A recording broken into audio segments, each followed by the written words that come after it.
Boa noite a todos.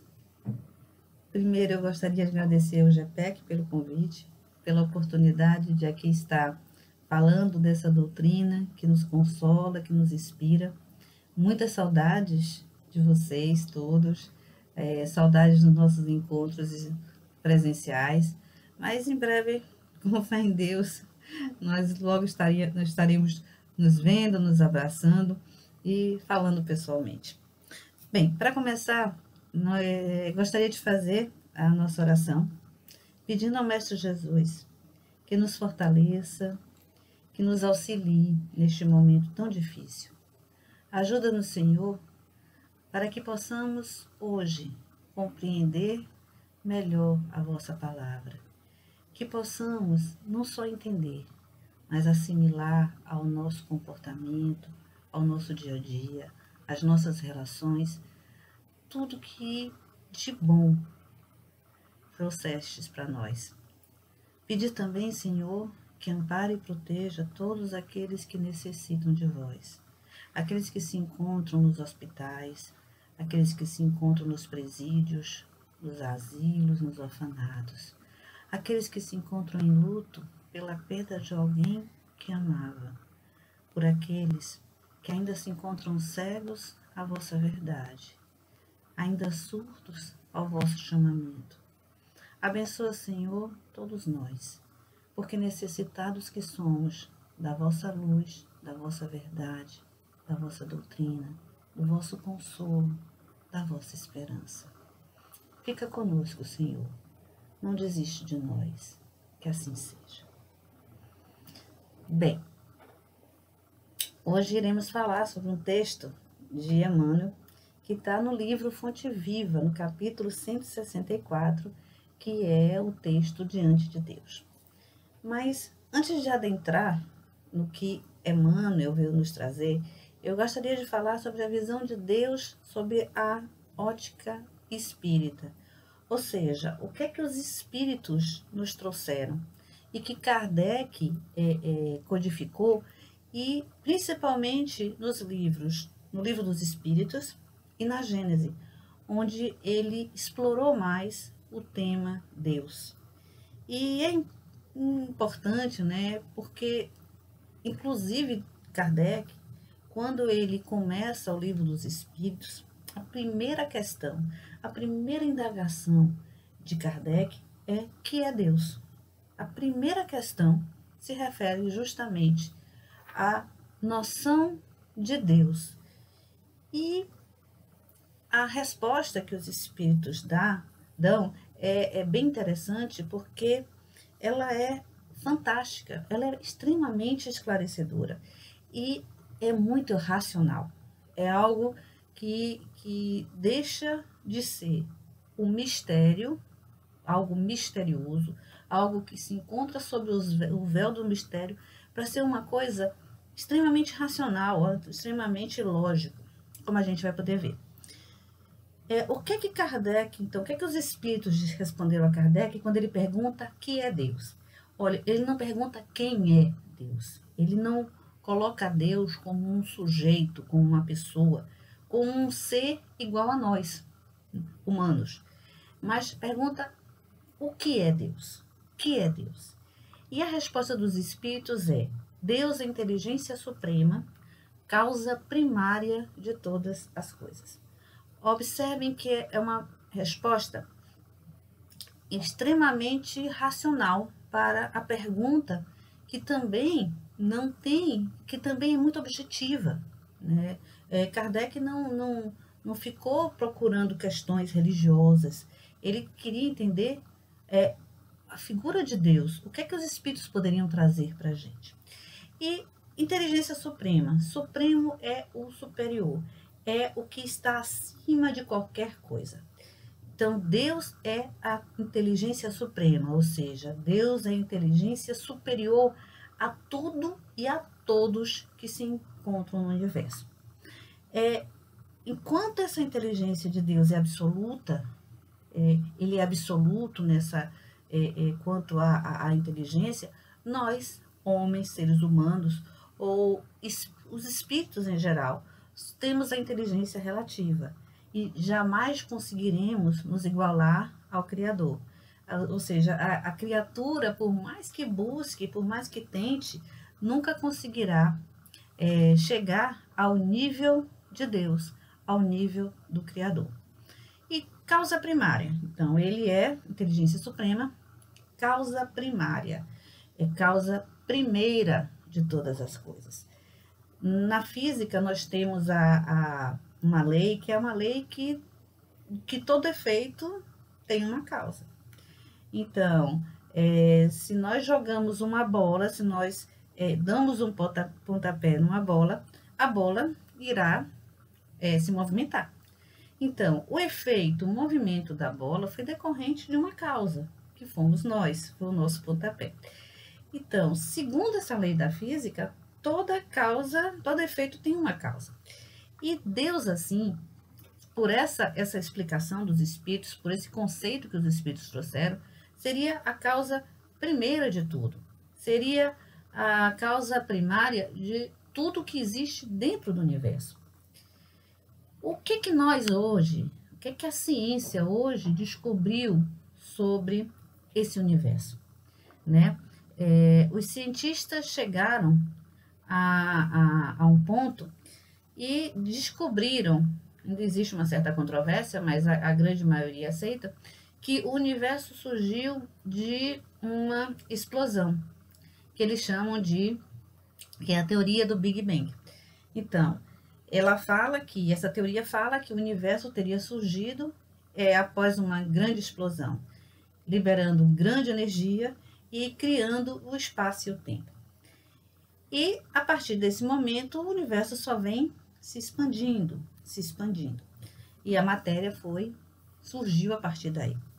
Mas, se a gente questionar o Big Bang como o início de tudo, nós também teríamos que questionar. Mas quem ou o que teria produzido essa explosão?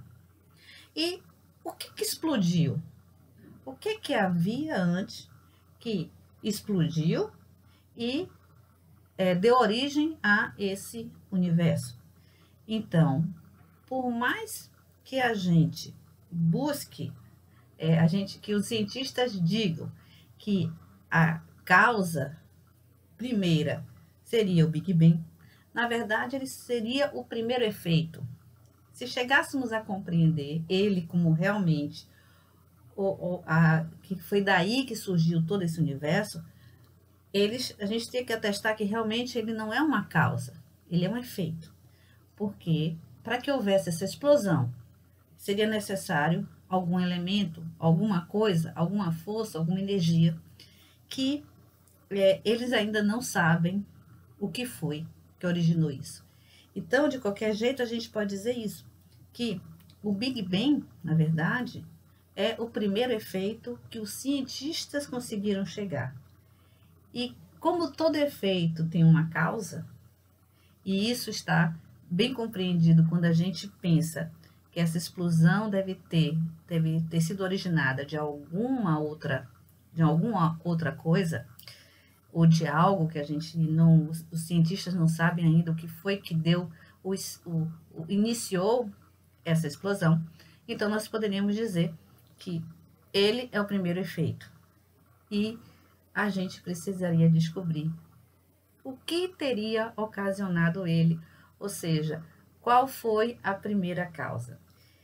Então, se a gente vê que tudo no universo obedece um equilíbrio, uma harmonia, a gente vai ver que existe por trás uma inteligência, né?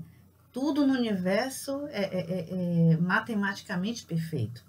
Então, a gente não tem como a gente imaginar que tudo isso que a gente vive, todos esses planetas, estrelas, cometas, galáxias, elas foram feitas do acaso. Pensar dessa forma acreditar, fica um pouco meio inverossímil, né? Que se imagina. Seria a mesma coisa que a gente pegasse um monte de peça, né? E de relógio, vamos supor, eu pego um ponteiro, pego outro ponteiro, pego as partes dele, coloco numa caixa, balanço e achando que pelo balanço, pelo acaso, aquelas peças vão se juntar e vai produzir um relógio. Então, o acaso, na verdade, é algo que seria possível se não fosse, se não houvesse uma lógica, ou esse equilíbrio, essa harmonia que impera no universo. A gente não vive um caos, né? A gente vive num ambiente, a gente vive sob leis que são inclusive imutáveis, são leis da física, algumas que não podem ser derrogadas. Então, se Deus é a causa das causas, como é que a gente vai comprovar a sua existência? Se a gente está vendo que os cientistas chegaram ao Big Bang, para eles seria a primeira causa e para a gente poderia ser considerado o primeiro efeito, então, o que é que comprova a existência de Deus? E a gente tem como os espíritos falam, né? A gente tem um ditado que diz, né, que se conhece a obra se reconhece a obra pelo autor. Então, conhecemos a verdade, a existência de Deus pelas obras dele. E se a gente olhar para todo o ambiente, toda a natureza, todo o universo, a gente vai verificar que tudo isso, todas essas obras, tudo que não foi feito pelo homem, tudo que não foi criado, não foi obra do homem, foi obra de Deus. A natureza, o universo, são obras inteligentes. Eles demonstram a inteligência de Deus, tem essa assinatura de Deus. E assim, na verdade, tem um caso até bem interessante, uma historinha bem interessante, que diz que assim, cientistas, acho que em 1790 alguma coisa, nas revoluções da racionalidade, disseram que iam destruir as obras de Deus. E começaram a invadir as igrejas, achando que desta forma eles poderiam mostrar que a igreja, que a religião não era uma coisa benéfica. Isso seria algo que prejudicasse o homem, porque Deus não existe, o que existe é a razão. E aí eles chegaram numa igreja para destruir a igreja, porque eles queriam destruir Deus, e o jardineiro estava lá no jardim, né, nas plantinhas, e perguntou a eles o que é que eles estavam querendo fazer ali. E os cientistas que estavam ali disseram, não, a gente veio destruir a obra de Deus. A gente sabe que o que prevalece é a razão. Aí o jardineiro fez assim, vocês vão precisar da escada, e de uma escada muito grande. E os cientistas falaram, por quê? Por que a gente precisaria de escada? Ele fez assim, para apagar as estrelas. Ou seja, não tem como a gente tentar explicar o porquê que Deus não se manifesta através de suas obras. Porque é que toda a natureza e todo o universo não seriam obras de Deus, que seriam algo do acaso, ou algo que foi feito por... Não sei, não sei nem o que poderia ter criado as estrelas, se não o acaso. Mas, como a gente sabe, como a gente é espírita e a gente acredita na lei de Deus e em Deus, né, como o criador e a causa primária de todas as coisas, a gente nem discute esse tipo de coisa. Então, e no capítulo, na questão 10 do Livro dos Espíritos, é interessante quando Kardec pergunta aos espíritos, pode um homem compreender a natureza íntima de Deus? Os espíritos vão responder não. Falta-lhe para isso o sentido. E na questão 11, ele pergunta: será dado um dia ao homem compreender o mistério da divindade? E os espíritos respondem: quando não mais tiver o espírito obscurecido pela matéria, quando pela sua perfeição se houver aproximado de Deus, ele o verá e o compreenderá. Ou seja, só poderemos entender e compreender Deus quando crescermos espiritualmente, quando formos mais evoluídos. Enquanto estivermos na infância espiritual que nos encontramos, quando ainda estivermos cegos pelo orgulho, pelo egoísmo, pelo preconceito, por todas essas imperfeições que nos mantêm mais presos à matéria do que ligados à divindade, não seremos capazes de compreender a grandeza desse Deus que nos inspira e nos aguarda. E na resposta da questão 14, é bem interessante que os espíritos falam uma coisa que eu achei assim que é bem categórico, tipo assim, vamos fechar o assunto agora? Vamos. Deus existe, disso não podeis duvidar, e é o essencial. Crede-me, não vades além, não vos percais num labirinto donde não lograreis sair. Isso não vos tornaria melhores, antes um pouco mais orgulhosos, pois que acreditaríeis saber, quando na realidade nada saberíeis. Deixai, conseguintemente, de lado todos esses sistemas. Tende bastante coisa que vos tocam mais de perto, a começar por vós mesmos. Estudai as vossas imperfeições, a fim de vos libertardes dela, o que será mais útil do que pretenderdes penetrar no que é impenetrável. Olha que maravilha. Se queres saber, não adianta a gente correr atrás para tentar saber a natureza de Deus. A crença em Deus é algo simples.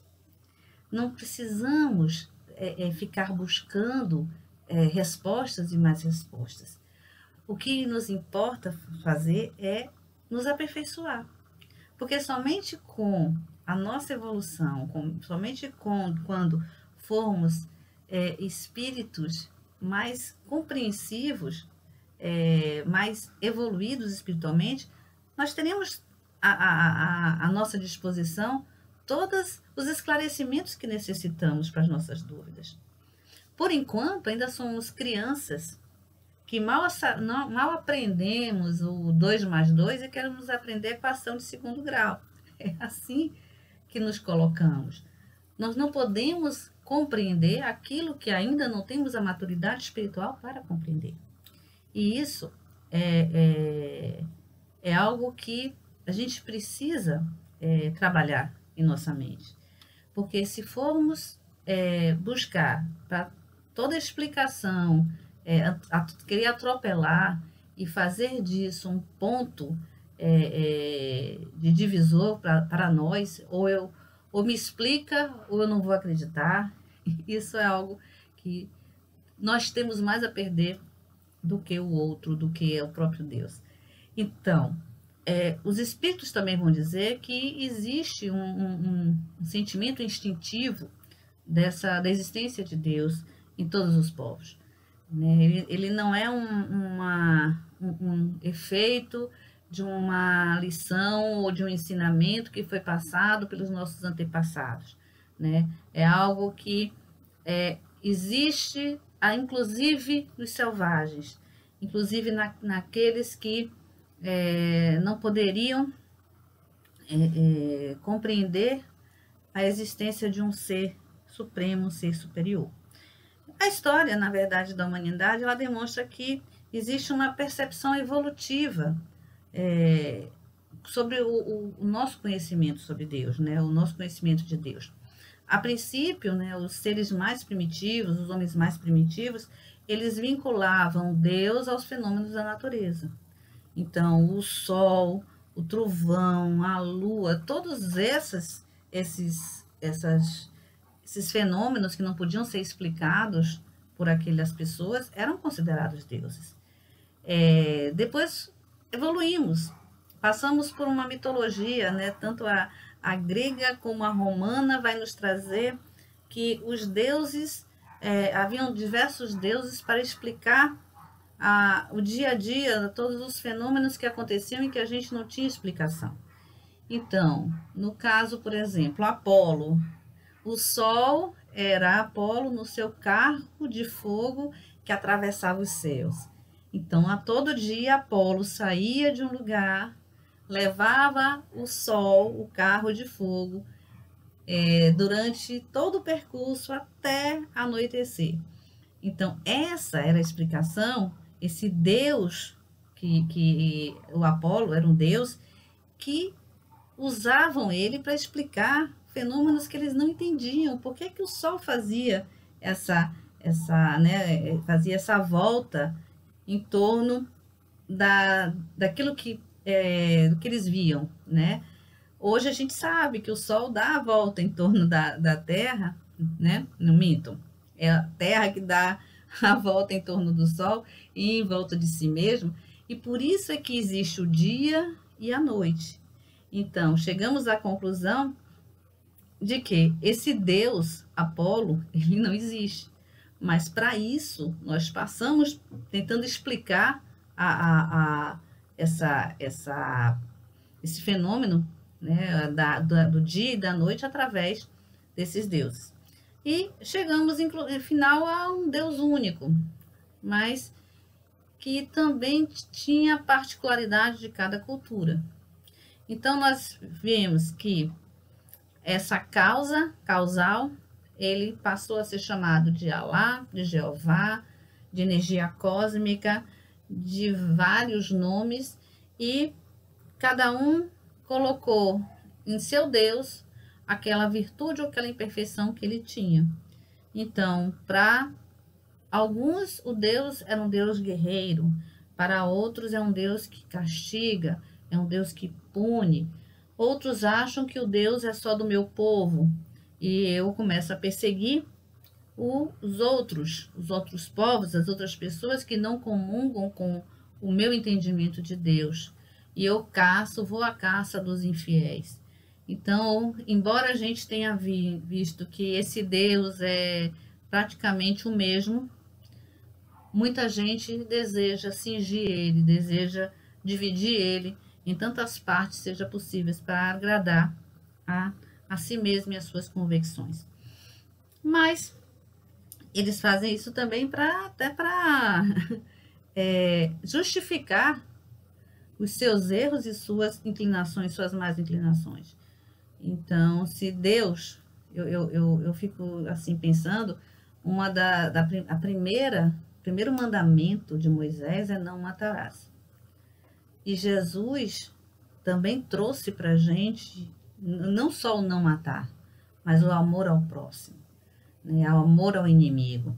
E observem que essa lei tão simples, ela não foi obedecida por diversas correntes religiosas, por diversas doutrinas que pregam, inclusive, a cisão, pregam até hoje as diferenças, e como se o meu Deus fosse o Deus verdadeiro e o Deus do outro fosse o Deus diferente, o Deus que não merece nenhuma consideração. Inclusive, dizendo que muitos irão para o inferno por conta de cultuar ou de ter uma concepção de Deus diferente. Porém, continuando o livro dos Espíritos, ele vai nos trazer quais são os atributos de Deus. O que é que Deus, segundo os Espíritos, ele teria para que a gente pudesse ter uma noção mais clara do que seria Deus. Então, tanto o livro dos Espíritos como a Gênese, ele vai trazer os seguintes atributos de Deus. O primeiro, que Deus é eterno. Então, Deus não teve início e não terá fim. ele é eterno, sempre existiu. Segundo, ele é imutável, ele não se modifica. E é isso que garante o equilíbrio e a estabilidade do universo. Assim como ele, também as suas leis, as leis que regem o universo, também são imutáveis. São imutáveis porque é perfeito. Pensa comigo. Toda lei que o homem produz, ela vai sendo modificada no decorrer do tempo. Por quê? Porque é uma lei imperfeita. Há um tempo atrás, nós tínhamos uma lei que garantia a escravidão. E aí surgiu uma lei áurea que revogou essa outra lei. Algum tempo atrás, nós tínhamos uma lei que proibia o voto pela mulher. Hoje, temos uma Constituição que garante igualdade tanto para o homem como para a mulher, de forma indistinta. Então, o que aconteceu com essas leis criadas pelo homem? Elas foram sendo modificadas à medida em que nós evoluímos. Quando verificamos que a escravidão não poderia ser mais concebida, nós modificamos a lei que garantia isso. Quando descobrimos que a diferença entre homem e mulher não existe, é uma diferença tão somente biológica, que a mulher é tão capaz quanto o homem, também derrogamos leis que criavam essas distinções, que criavam essas diferenças, né? Então, mas por quê? Porque eram leis imperfeitas. Então, eram leis que precisavam sempre ser reajustadas. Até hoje, toda hora estamos vendo leis que vão modificando leis, que vão transformando e aprimorando. E, no caso de Deus, como suas leis são perfeitas, elas não precisam ser modificadas ou ser aperfeiçoadas. Por isso é que ela é imutável. É por isso que nós podemos confiar que todo esse sistema, todo o universo, ele funciona da forma em que foi criado e existe até hoje. Deus também, segundo os Espíritos, é imaterial. Ou seja, ele não possui natureza material, ele não é matéria. E nós mesmos, mas não dá para imaginar um... Não dá, tá. Porque nós mesmos somos imateriais. Nós estamos temporariamente na matéria, mas nós somos espíritos. E à medida em que vamos nos depurando, à medida que vamos evoluindo, a nossa essência vai aparecendo, vai se mostrando, e essa matéria ela vai se sublimando. Tanto que em mundos mais evoluídos, os espíritos até não possuem esse corpo pesado que nós temos. O corpo, em outras dimensões, em outras dimensões espirituais ou em outros planetas, nos dizem, são mais fluidos, não são tão grosseiros como é a nossa matéria. Além disso, Deus é único. Não existem diversos deuses. Existe um único Deus a controlar todo o universo. Ele também é onipotente, ou seja, ele é todo-poderoso. O poder dele é absoluto e soberano. Nada há acima dele e ele está acima de tudo. E por fim, soberanamente bom e justo. A justiça se encontra na imutabilidade das leis, como a gente falou antes.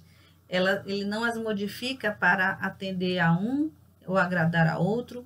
Todas as leis divinas são imutáveis e cabe a nós, somente a nós, nos submeter a elas. Além disso, essas leis elas estão gravadas em nossa consciência. Se infringirmos qualquer delas, temos que sofrer essas consequências, né? As suas consequências. Temos que responder pelos abusos que cometemos. E esse acerto de contas não é com Deus. Não é Deus que vai nos punir ou vai nos castigar. É um encontro de contas de nós com a nossa própria consciência, com nós mesmos. Então, por exemplo, se a gente sabe que não pode fumar ou beber, e a gente faz isso, e amanhã a gente aparece com um câncer, a gente pode botar a culpa em quem? De quem é a culpa se eu, fazendo algo de errado, se eu fumando ou bebendo, venho a ter um problema de saúde? Seria de Deus? É Deus que vai nos castigar ou vai nos punir com aquela doença incurável porque a gente praticou algo contra nós mesmos? De uma certa forma, é infantil pensarmos que Deus tem a obrigação de nos ajudar, fazer com que a nossa vida melhore, que ganhemos na loteria, que a doença vai embora. O que a gente às vezes não entende é que a doença é a cura da nossa alma. A nossa alma está tão enferma que ela precisa da doença para poder se melhorar. E isso, né, Deus não tem preferidos, ele não. Todos nós fomos criados simples e ignorantes, mas fadados à perfeição. Então, se submetemos à lei, ele não revoga a lei para ajudar A, B ou C. Não, gostei de você, então eu vou hoje revogar a lei e hoje, milagrosamente, você vai se curar e aí você vai virar um santo. Não é assim que funciona. O trabalho de evolução, o caminho a percorrer até a perfeição é individual, é intransferível. Cabe a cada um de nós resolver. Chico Xavier, por exemplo, ele tinha vários problemas de saúde. Ele, mais do que qualquer outro, merecia a cura pelo tanto bem que ele fez. Né? Tanto ele nos deixou um legado de livros e um trabalho espiritual grandioso, extremamente caridoso, e ele tinha problemas de saúde como todo mundo tem. Ele sabia, na verdade, que a doença faria com que ele não só se desvirtuasse para o caminho do mal, mas também como era necessário para o aprimoramento da sua alma. O médium mesmo, Arigó, que recebia Dr. Fritz, diversas vezes quis ajudar Chico a se curar, a curar algumas doenças de Chico. Ele falava, não precisa não, deixa que essa aqui vai ficar comigo até eu morrer, porque é um débitozinho que eu tenho com Deus. Então, Kardec e os espíritos nos falaram um pouco sobre a existência de Deus como Criador. Inteligência suprema, causa primária de todas as coisas, e todas essas informações que ele nos trouxe dos atributos de Deus, do seu conceito, dos mistérios que ainda sondam a figura de Deus, são importantes para a nossa compreensão racional, para a nossa lógica. É algo que nos ajuda a fortalecer a nossa fé. Porém, Jesus nos trouxe uma noção muito especial de Deus. Ele nos ensinou uma oração para que pudéssemos nos conectar com Ele. E começa a oração assim: Pai Nosso. Pai Nosso é a única frase que Emmanuel pega neste capítulo do livro para nos falar sobre Deus. O livro é o capítulo 164, Diante de Deus, e é interessante, porque todos esses livros de Emmanuel, ele pega um versículo, né, Pão Nosso, Vinha de Luz, o livro Fonte Viva, que é o livro que a gente tá trabalhando. Emmanuel pega um versículo, uma passagem do Evangelho de Jesus e traz para a gente uma explicação. E sobre esse capítulo, ele só pegou essa frase: Pai Nosso. Nessa mensagem, ele vai dizer que Jesus não se preocupou com em explicar Jesus, em dizer o que é que Jesus seria, o que é que a natureza dele, ou como é que ele é. Jesus simplesmente chamou Deus de Pai. E ele começa da seguinte forma: para Jesus, a existência de Deus não oferece motivo para contendas e altercações. Não indaga em torno da natureza do eterno. Não pergunta onde mora. Nele não vê a causa obscura e impessoal do universo. Chama-lhe simplesmente nosso Pai. Então, Pai. Jesus não está preocupado onde é que Jesus mora, qual é a sua natureza, se ele criou ou não o universo. Ele só quer saber, se só quer chamar, trazer para nosso entendimento que Deus, acima de todas essas questões científicas e filosóficas que a gente se debate, ele é Pai. O que importa é somente isso. Deus é Pai. E é um Pai soberanamente bom e justo. Mas sua bondade não significa que é conivente com as nossas imperfeições e nossos vícios. O que a gente pode esperar de um pai que vai modificar as suas regras, a sua lei, toda vez que um filho as desobedece? Como é que esperamos que o filho aprenda uma lição se toda vez que ele faz algo errado, o pai conserta? Às vezes a gente acha que o pai é aquele que tem que proteger. Na realidade, o pai é aquele que está no ensino, é aquele que mostra o caminho. Porque a maioria dos nossos aprendizados, eles se fazem através da nossa própria experiência.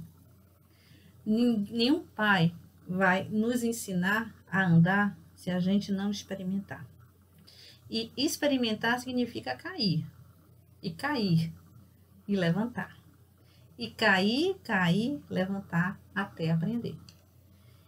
Um pai, na verdade, ele não pode cercar o filho com todos os cuidados a ponto de não fazer com que ele tenha suas próprias experiências e seus próprios crescimentos. Então, algumas pessoas me perguntam assim: poxa, mas se Deus é pai, por que existem tantas pessoas em sofrimento? Quantas pessoas estão na dor? E aí eu me lembro de uma historinha que um amigo contava, que dizia que Deus é como um pai que leva o filho para tomar uma injeção porque ele está doente. E o filho pergunta: pai, vai doer? E ele fala: vai, meu filho, vai, mas é para o seu bem, é para a sua cura, mas não se preocupe, porque eu vou estar aqui do seu lado. Todas as nossas dores são ocasionadas por nós mesmos. E quando a gente precisa do nosso pai, ele não vai colocar o braço para tomar injeção por nós, porque o aprendizado é nosso. Somos nós que precisamos nos consertar, somos nós que precisamos nos curar. E às vezes a doença, ela vem justamente para alertar isso. A injeção, que é o que vai machucar, o que vai doer, é a cura. É a cura que a gente precisa. Então, Deus, ele não castiga nem pune ninguém. Hoje em dia me dá nervoso quando eu vejo as pessoas falando com crianças: Deus vai castigar, Deus vai te punir. Não, Deus não castiga, não pune. O que pune é a nossa própria consciência. Somos nós que, sabendo que estamos errados, continuamos no erro e continuamos sofrendo. Deus, nesse caso, só vai, o que ele vai nos trazer é o consolo, a esperança, a força que necessitamos para passar por essas aflições. E aí, Emmanuel continua dizendo: nos instantes de trabalho e de prece, de alegria e de sofrimento, dirige-se ao Supremo Senhor na posição de filho amoroso e confiante. O Mestre padroniza para nós a atitude que nos cabe perante Deus. Nem pesquisa indébita, nem inquirição precipitada, nem exigência descabida, nem definição desrespeitosa. Quando orardes, procura a câmara secreta da consciência e confia-te a Deus como nosso Pai celestial. Ser sincero e fiel. Na condições de filhos necessitados, a Ele nos rendamos lealmente. É através da oração que entramos em comunhão com o Pai. É na nossa consciência que encontraremos as respostas para as nossas dúvidas, nossos problemas, nossas dores. Sejamos sinceros e fiéis, como diz Emmanuel. Fiéis no sentido de seguir aquilo que o Pai nos deixou como lei e como lição. Eu vejo que aqueles que seguiram a lei de Deus, principalmente a lei de justiça, de amor e caridade, eles sofrem, mas encontraram a paz. A gente falou de Chico Xavier, mas se a gente parar para pensar, Francisco de Assis, Madre Teresa, Irmã Dulce, Divaldo Franco, eles não eram diferentes de nós. Eles não eram e não é, né? Divaldo ainda está ativo. Não são diferentes de nós. As dores que eles passaram, físicas, também são as dores que nós passamos. Muitas dores morais eles também tiveram. Francisco de Assis mesmo foi... o pai o abandonou, o pai o rejeitou. E ele continuou, né? Madre Teresa, Irmã Dulce, todas essas pessoas tinham dores também, sofriam. Mas, no entanto, eles tinham encontrado uma paz que somente essa comunicação com Deus permitiria. E aí eu fiquei pesquisando, procurando entender onde é que eu encontraria uma representação de pai tão boa que pudesse trazer para vocês. E, por acaso, eu fiz uma palestra no mês de abril, aqui no GPEC também, que falava sobre o filho pródigo. E essa parábola, eu vou relembrar ela um pouco, porque, para mim, ela é a parábola que mostra um pai bom, um pai justo. E, para mim, é o mais próximo de um pai, de Deus, que a gente poderia encontrar. Na parábola, um homem tinha 2 filhos, e um dia o filho mais novo pede ao pai que lhe dê a parte da herança que lhe cabe, ajunta a parte, né, e vai embora para uma terra distante. O pai o atende e lhe dá os recursos que ele precisa. E se a gente parar para pensar, Deus também nos dá os recursos que a gente precisa para evoluir e crescer. A cada reencarnação, a gente vai utilizando as ferramentas ou da riqueza ou da pobreza, ou da saúde ou da doença, para alcançar a nossa evolução, e que cabe a cada um de nós decidir se a gente vai evoluir ou vai se manter no sofrimento. O que importa é o que vamos fazer com esses recursos. Deus nos concedeu, como o pai, naquela parábola do filho pródigo, deu ao seu filho os recursos para ele viver, para ele tentar crescer. Nós também recebemos esses recursos a cada vez que viemos e reencarnamos na Terra. Deus, além disso, nos dá o livre-arbítrio. Ou seja, podemos usar esse recurso como desejamos, para o bem ou para o mal. Na parábola, o pai dá a liberdade para o filho agir também da mesma forma. Então, esse pai, tanto quanto Deus, dá livre-arbítrio, concede o livre-arbítrio ao filho de fazer o que desejar. Mas o que acontece na parábola? Ao invés de aproveitar os recursos e a oportunidade para crescer e evoluir, o jovem desperdiça seus bens vivendo uma forma desequilibrada e dissoluta. Gasta tudo que tem e chega à miséria, inclusive vivendo com porcos. E é nessa hora que, quando ele chega ao fundo do poço, quando ele está numa situação completamente desequilibrada, ele lembra do pai e ele retorna à casa do pai. Na parábola, quando o filho volta para casa humilhado, derrotado, o pai o vê de longe, sai correndo, o abraça e o beija diversas vezes. Ou seja, o pai não julga, ele não critica, ele não pede submissão cega, ele não diz eu te disse e faz aquele discurso. Não, ele somente acolhe o filho machucado, angustiado, sofrido. E aquele filho, naquele momento, estava consciente da sua fragilidade, da sua pequenez, do quanto necessitava daquele pai. Deus é soberanamente bom e justo, e a sua misericórdia também conosco é infinita. Ele vai nos dar tudo o que a gente necessita para a nossa evolução. Só que o que vamos fazer com isso é algo que depende de cada um de nós. Deus não pode ser criticado porque está nos castigando, nos punimos.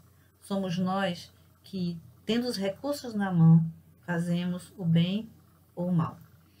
E aí, da mesma forma que eu falei na palestra em abril, né, a palestra passada que eu fiz em abril aí no GPEC, eu também vou lembrar vocês que esse pai também é considerado um pródigo, mas ele é um pródigo em amor e em misericórdia.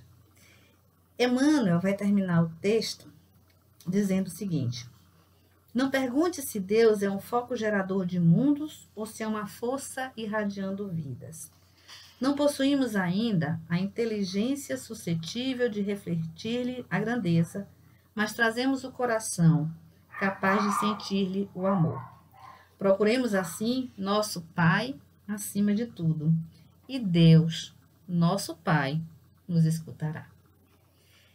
Essa é a mensagem que fica de Emmanuel, e eu gostaria de terminar a apresentação com uma oração. E uma oração do Pai Nosso. Só que essa é uma oração diferente, é um Pai Nosso diferente. Ele foi feito, né? Quem psicografou foi Chico Xavier, mas é do espírito Monsenhor José Silvério Horta, e é muito especial. Eu acho ela lindíssima. Então, para terminar, fechemos os olhos e reflitamos nesse Pai Nosso. Pai nosso que estás nos céus, na luz dos sóis infinitos, Pai de todos os aflitos neste mundo de escarcéus. Santificado, Senhor, seja o teu nome sublime, que em todo o universo exprime concórdia, ternura e amor. Venha ao nosso coração o teu reino de bondade, de paz e de claridade na estrada da redenção. Cumpra-se o teu mandamento, que não vacila e nem erra, no céu como em toda a terra, de luta e de sofrimento. Evita-nos todo mal, dá-nos o pão do caminho, feito de luz no carinho do pão espiritual. Perdoa-nos, Senhor, os débitos tenebrosos, de passados escabrosos, de iniquidade e de dor. Auxilia-nos também, nos sentimentos cristãos, a amar nossos irmãos que vivem longe do bem. Com a proteção de Jesus, livra a nossa alma do erro, nesse mundo de desterro, distante da vossa luz. Que a nossa ideal igreja seja o altar da caridade, onde se faça a vontade do vosso amor. Assim seja. Muito obrigada, irmãos. Fiquem com Deus. Que Deus abençoe a todos nós e que o Mestre Jesus continue ao nosso lado a todo tempo, a todo momento. Assim seja.